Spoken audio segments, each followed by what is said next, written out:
This bullying, we're a tenth of the size of that country, 300 million or 400 million people in the States and about 40 million in Canada, but we picked no fight.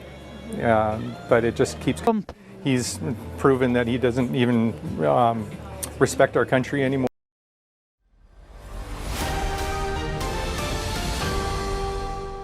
Canadians are boycotting American goods.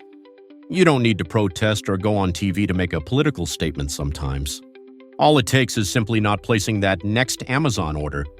When millions of Canadians collectively say no to Coca-Cola, Jack Daniels, or McDonald's, the US-Canada supply chain starts to shake in ways no one quite expected.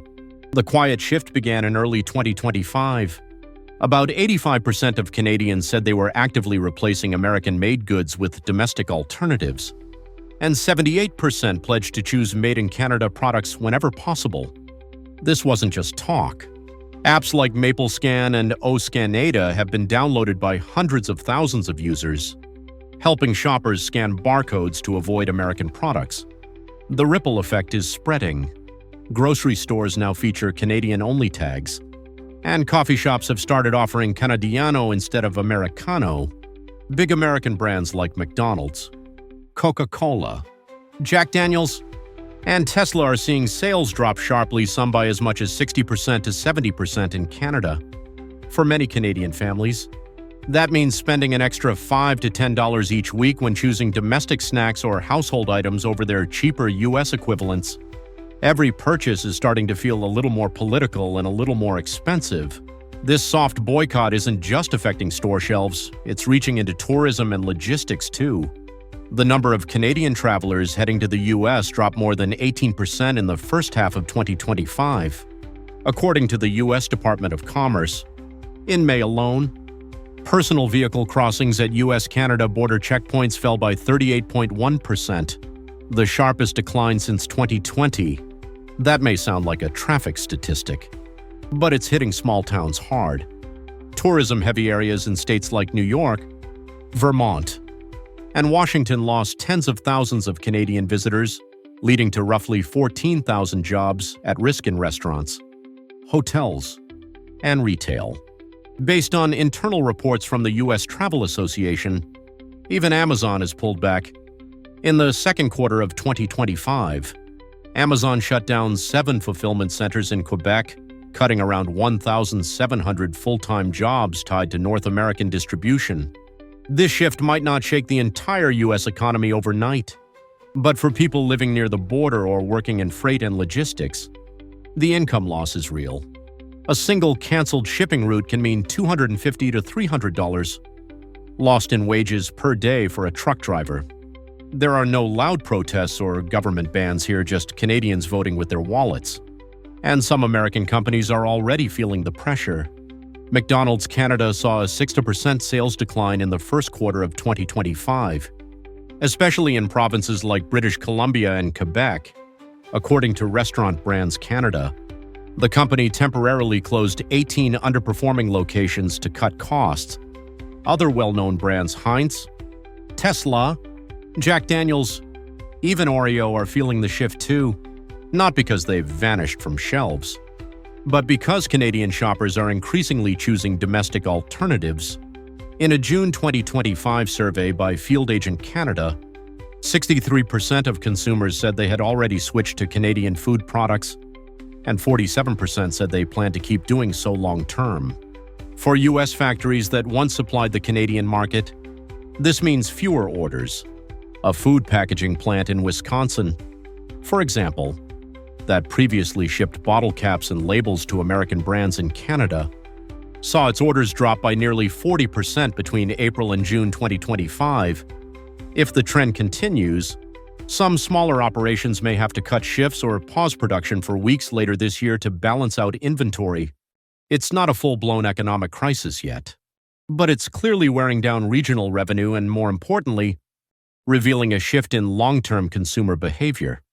Every time a Canadian family picks up a Maple Valley ketchup bottle instead of Heinz, or grabs a burger from the local diner instead of McDonald's, they're sending a quiet but powerful message about where their dollars go.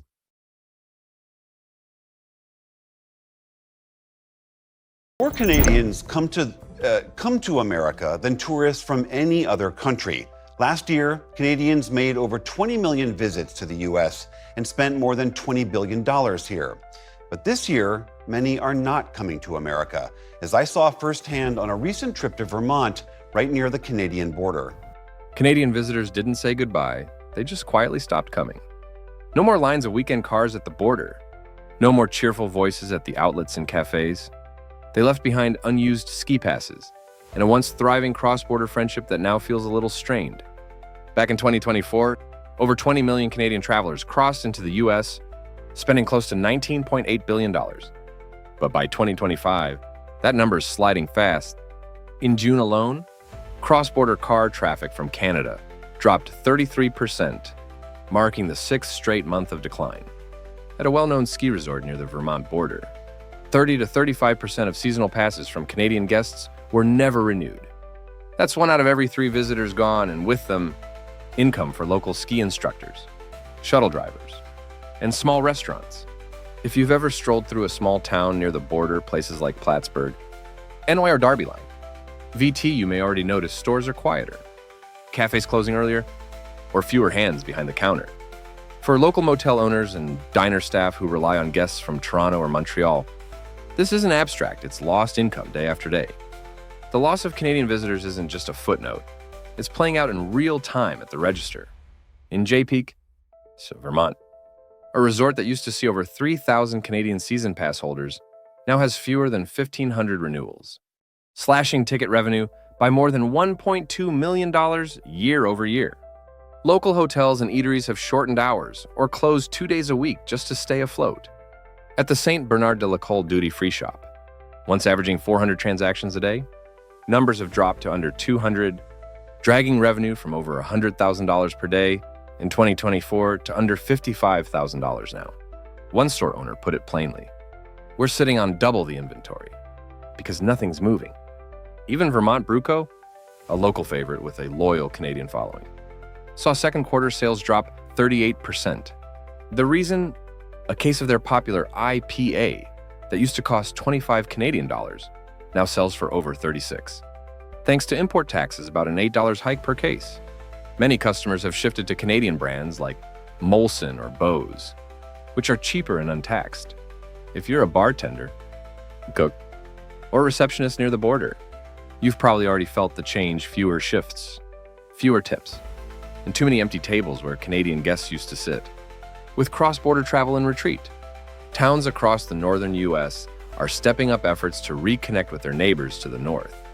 In downtown Burlington, Vermont, the popular Church Street was temporarily renamed Canada Street for the month of July. Store signs, banners, and even menus now include French translations as a warm welcome. Shops like Maple Lane Boutique and diners like North Shore Diner are offering at par pricing, meaning Canadians can pay in Canadian dollars at a one exchange rate.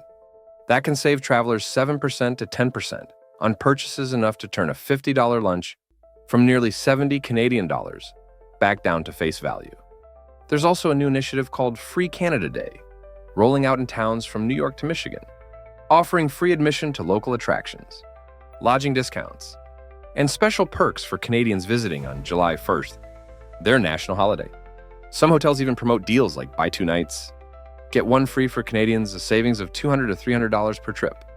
These gestures are more than symbolic. For many border towns that depend on Canadian travelers, from gas stations and grocery stores to motels and roadside diners, this is a matter of survival. If Canadian guests keep staying away, the winter ahead could be a tough one. With the looming threat of U.S. President Donald Trump's tariffs, a Buy Canadian movement has picked up across the country. You may have noticed it when you go into grocery stores or supply shops, a tag that tells you if the product you're about to pick up is made in Canada. What if a simple change in consumer habits led to billions of dollars shifting hands between 2 close neighbors? If Canadian families suddenly stopped buying 6 everyday American products, would American companies even notice at first? Or would the real shock come months later as lost sales ripple through factories, small towns, and even online platforms? Imagine how daily routines in both countries might quietly transform if trusted brands slowly vanished from shopping carts. For many years, Americans saw Canada as a reliable partner in trade and daily life. But recently, as U.S. tariffs on Canadian steel, aluminum, energy, and autos reached new highs, Canadians have responded in a quietly powerful way. Not with protests, but by simply turning away from certain U.S. products. 6 brands stand out: peanut butter, Harley-Davidson motorcycles, Amazon, Netflix, Walmart house brands, and cars from Ford and GM. This is no longer just an economic move. It has become a cultural statement. We don't support a nation that punishes us.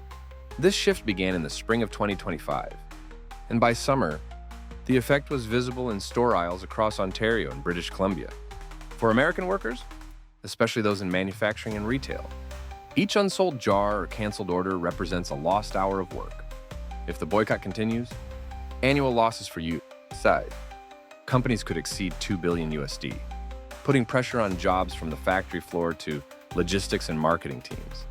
Peanut butter, once a pantry staple, tells a striking story. Sales of Jif and Skippy, 2 iconic American brands, dropped 34% in just 1 quarter across Canada. Supermarkets have quickly replaced them with local alternatives like Kraft Canada and Nuts to You. Even Walmart, the retail giant, has found its U.S.-made goods left untouched, as Canadian shoppers favor local products or brands from other countries.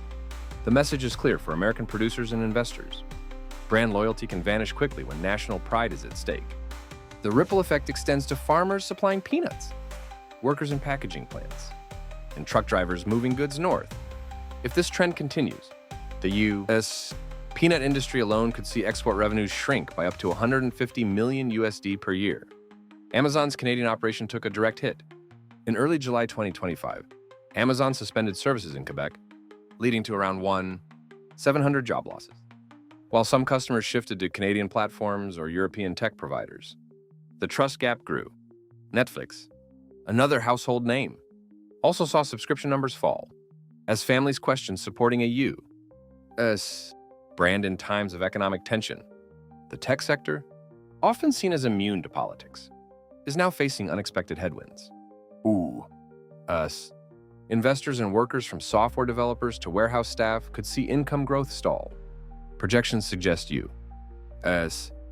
e-commerce and streaming exports to Canada may drop by up to $500 million USD this year if consumer confidence does not rebound. Perhaps the most visible shift is in the auto market. After Canada imposed a 25% tariff on U.S. made cars in response to the Trump administration's moves, showroom traffic for Ford and GM sharply declined. Online searches for these brands in Canada plummeted, while orders were canceled and lots stood empty. Canadian drivers quickly switched to Korean and Japanese models like Hyundai, Toyota, and Honda. For small-town dealerships in Michigan and Ohio, every unsold car means tighter budgets and fewer jobs. Industry forecasts indicate U.S. auto exports to Canada could fall by over $2 billion USD in 2025, a sobering figure for anyone whose paycheck depends on cross-border sales. And with President Trump, what he said, he's offended him. I can understand tariffs. I don't really understand them, what's going to happen with all this, but it's got the world kind of going crazy right now. Milk isn't just milk anymore, it's a luxury. Just days after the U.S. imposed a 35% tariff on Canadian goods, life in border towns like Point Roberts and Darby Line has changed overnight. Simple routines, from grabbing groceries to visiting neighbors, have become fraught with new challenges as tariffs ripple through every breakfast table. Border towns like Point Roberts, WI, and Darby Line, VT, once thrived on easy routines, families and retirees crossing for groceries, especially milk, as casually as attending church. But a new 35% federal tariff on Canadian goods has erased that way of life almost overnight. Local gas stations sit empty, diners miss Canadian regulars, and clinics are quieter as cross-border visits vanish. In Point Roberts, where 80% of business depends on Canadians, each day brings a tough question: how to survive when regulars are gone? Some shopkeepers now seriously wonder if joining Canada is their only hope, a joke turned real. Milk, once a simple staple, now stands as a symbol. Its price may soon jump $1.5 to $2 a gallon, turning a quick grocery run into a budgeting challenge. For these towns, trade policy now hits home right down to breakfast. There's a certain pride in working at Niagara Falls, New York, a place that once welcomed the world. For many middle-aged locals running restaurants or small hotels, tourism was more than a paycheck. It was a calling. Now, with Canadian flights down nearly 75%, empty dining rooms and silent hotel lobbies are common. Hotels, spas, and casinos have lost tens of millions. Some who managed front desks or kitchens now clean rooms, scraping by on less than the $1,200 average rent. For many couples, dinner talk isn't about dreams, but how to pay next month's bills. As visitors vanish, so do jobs. By summer's end, over 800 full-time hospitality jobs could disappear, meaning fewer families can feel secure at home. When guests leave, a piece of the town's spirit goes with them. Insults to Mary, Michigan, border traffic is down 44%. For middle-aged families and retirees, the impact is clear. It shows up in higher prices at hardware stores. Lumber, once brought over regularly, is now rarer and pricier than ever. Local shops and restaurants have lost tens of millions. In Blaine, Washington, retail sales have dropped 30% in 3 weeks, wiping $25 million from the economy. As budgets tighten, schools and farmers markets cut back, and senior services fight to stay open. Families start to wonder if it's time to leave. It's more than just lumber. When those prices rise, repairs, decks, and roofs all cost more, without change. The average household could pay $400 extra each month for groceries and supplies, a hit hard to handle for any family, especially those on fixed incomes. A question of trust and belonging. In places like Darby Line and Point Roberts, the border crisis is more than lost business. It's losing a sense of home. Neighbors who once celebrated together and shared meals are now separated, with border crossings from Canada down 23% from last year, leaving a deep ache. For many middle-aged locals, it's not just fewer customers or a quieter main street. It's about identity and belonging in a place that felt like ours. Distant federal decisions are eroding routines that once felt solid. If this continues, over 2,000 families may leave towns they helped build, giving up not just homes, but a whole way of life. The question remains, when community ties fray, what does it mean to be at home? Now, according to the U.S. Travel Association, even a 10% drop in Canadian tourists could cost the U.S. more than $2 billion in spending and threaten 140,000 jobs. You walk into an airport that once buzzed with crowds and excitement. Now, you find rows of empty seats, silent hallways, and closed check-in counters. Sounds dramatic. This is the new reality at America's busiest airports. As airlines and travelers quietly turn away from the United States, there was a time when America's biggest airports bustled. Tourists rushing, constant boarding calls, but since early 2025, over 10 major airlines, including Singapore Airlines, Lufthansa, Emirates, Air France, Play airlines have quietly cut flights to the U.S. without major announcements. Now, silence lingers at O'Hare, LAX, and JFK, emptier waiting areas, fewer staff at check-in, and departure boards crowded with canceled routes. In cities like Chicago and New York, the numbers start to feel real. With 85,000 jobs at risk, families are rethinking how to pay the mortgage, keep up with college savings, or cover medical expenses for aging parents. This isn't just about a drop in tourism. It's a wave shaking the foundations of daily life, sometimes leaving the dinner table quieter, and plans for the future more uncertain. With job losses and shrinking incomes, an average family may have to cut $100 from the monthly grocery budget, often buying less fresh meat, milk, or produce. Multiply that by 85,000 workers. And local retailers and food suppliers feel the ripple, making entire cities more cautious. Higher landing fees, complicated visa procedures, and frosty welcomes at border checkpoints have made even the dream of coming to America less certain. These days, even a pricey business class ticket doesn't guarantee easy entry.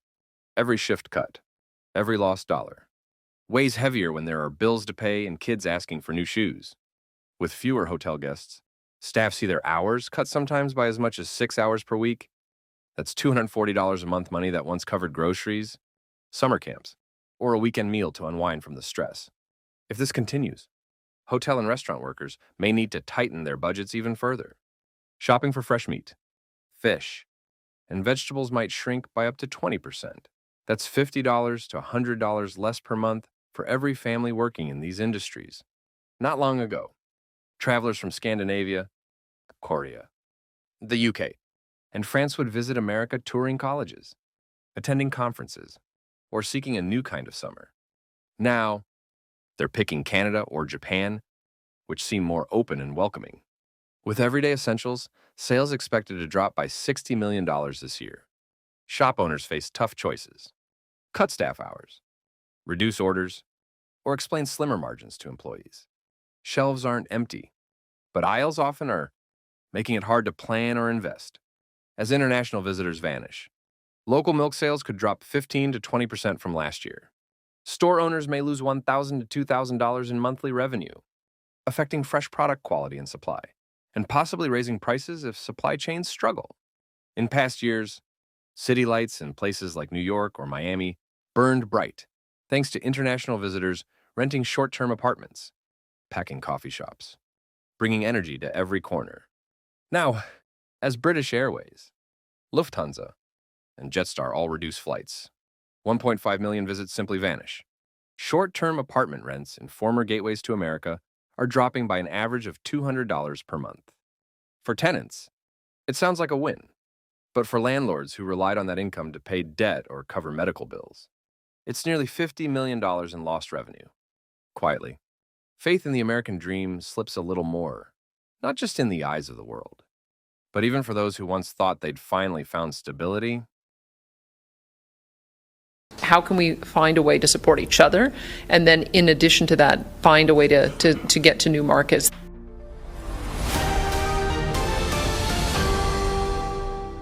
Did you know that the Ford you're driving or the dishwasher you're planning to buy next month might no longer be made in the US? It didn't take a major blow from a foreign competitor. America is weakening its own manufacturing base as more and more major companies quietly move operations north, choosing Canada as their new home. In just the past 18 months, more than $7.2 billion in investment from major players like GM, Ford, Tesla, and Alcoa has quietly flowed into Canada. It's not about cheaper labor, it's about lower total costs. In Canada, industrial electricity runs around 6 to 7 cents per kilowatt hour, about 45% cheaper than in US manufacturing states like Ohio or Michigan.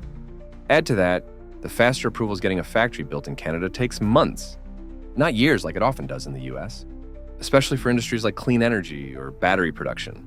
One example, Honda is planning a 15 billion Canadian dollars, about 11 billion US dollars, electric vehicle and battery complex in Ontario, backed by major funding from both the Canadian federal and provincial governments. Earlier, Stellantis, which owns Chrysler, secured over 1 billion Canadian dollars for its battery plant in Windsor. So what does that mean for everyday Americans?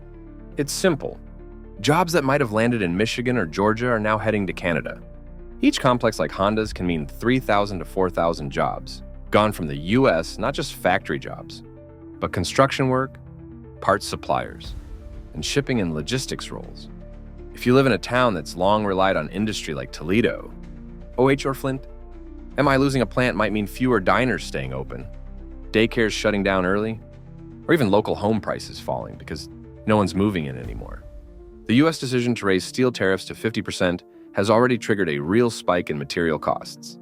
Right after President Trump's announcement, hot rolled coil HRC, a core material for many industries, jumped about 6%, or $240 per ton. Aluminum, used in everything from food packaging to cars and electronics, shot past $1,279 per ton, up over 20% since January. For automakers, that's painful. A pickup truck like the Ford F-150 or Chevy Silverado now costs nearly $5,700 more in materials alone without any extra bells or whistles. If you were planning to buy a truck for around $45,000, that price could easily cross $50,000. And it's not because the vehicle got better, it's just the taxes. And it's not just about price tags, it's about jobs. In places like Ohio, Michigan, and Georgia, factories are getting fewer orders because they can't compete with Canada's lower costs. Some Georgia plants have gone from 3 shifts to just 1. And reports show over 3,500 workers have either been furloughed or laid off in just the last 6 months. For the rest of us, It shows up in rising prices on anything that uses metal, from soda cans to fridges to washing machines. That $7.99 dishwasher you were eyeing. Next month, it might cost $8.50 to $8.75, simply because of tariffs and more expensive raw materials. While the U.S. wrestles with rising tariffs and shifting investment, Canada is stepping up fast, becoming North America's new high-tech hub. Provinces like Ontario and Quebec are now being called Battery Valley, with massive projects in EV batteries, clean energy, and electronic components taking root. Swedish firm Northvolt is investing $5.2 billion in a mega battery plant in Quebec, expected to create 3,000 to 6,000 skilled jobs. According to Economic Minister Pierre Fitzgibbon, they're tapping into Canada's low-cost hydroelectric grid and government incentives that include extended tax breaks and easier approval processes for key materials like nickel and lithium. Both crucial for battery manufacturing, Canada's strategy is about more than foreign money. They're building a fully domestic supply chain, from mining and refining to assembly and recycling. That gives them protection from fragile global supply lines and an edge when dealing with carbon regulations from the US and Europe. As companies shift north, skilled American workers, especially in tech, engineering, and battery systems, face fewer opportunities. And the price of American-made goods may keep rising if we end up importing parts from Canada at higher costs. So if you're wondering why job listings in your town are drying up, or why your next microwave is $40 more than the last one, you might just need to look a few hundred miles north. The new spending law changes how Americans pay for education at every level. One provision affects school vouchers with a possible ripple effect on public school funding. Another targets large university endowments, bringing a new tax reality to higher education.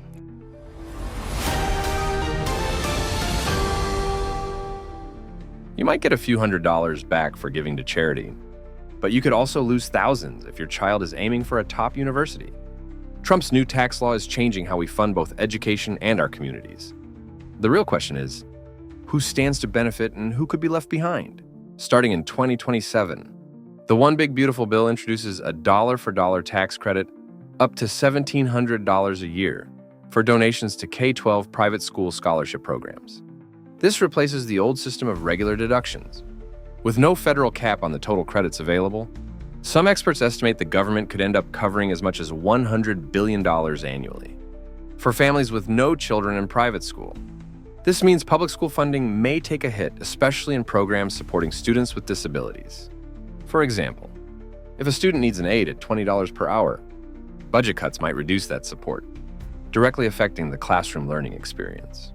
Also in 2020, universities with large endowments will face higher taxes under the new law. Schools holding more than $750,000 per student in endowment funds will pay a 4% tax. Those with over $2 million per student will pay 8%, a sharp increase from the current 1.4%. However, colleges with fewer than 3,000 tuition-paying students, like Amherst or Wellesley, are exempt no matter how large their endowment. For top universities like Harvard, with an endowment over $50 billion, the new law could cost $200 to $280 million a year, enough to fund hundreds of scholarships or entire research programs. Even schools like Rice University expect to pay more than $10 million annually, roughly the value of 100 full scholarships. To adapt, many universities have started freezing hiring, delaying raises, and slowing student enrollment growth. Families sending students to top-tier schools may notice tighter financial aid, fewer scholarships, and less generous tuition offsets. If you're planning for an Ivy League education, you might need to budget several $1,000s more per year than previous classes did. Beginning in 2026, the law also introduces a charitable deduction for non-itemizers up to $1,000 for individuals and $2,000 for couples. For the first time, over 90% of Americans who use the standard tax form will be eligible for this kind of deduction. That means if you normally give $500 to charity but don't itemize your taxes, you can still reduce your taxable income by $500 and possibly get $50 to $100 back at tax time. It's a practical way to reward everyday generosity. But wealthier donors and businesses face tighter limits. High-income individuals can only deduct up to 35% of their adjusted gross income AGI and must subtract 0.5% AGI from their donation total. For businesses, the reduction is 1% of AGI. Experts estimate this could reduce large-scale charitable giving by about $81 billion over the next decade. If you've noticed major donations from big companies or wealthy individuals to museums, arts programs, or research institutions, those contributions may become less frequent. This could leave some of those organizations needing to pause or revise plans if they cannot find replacement funding.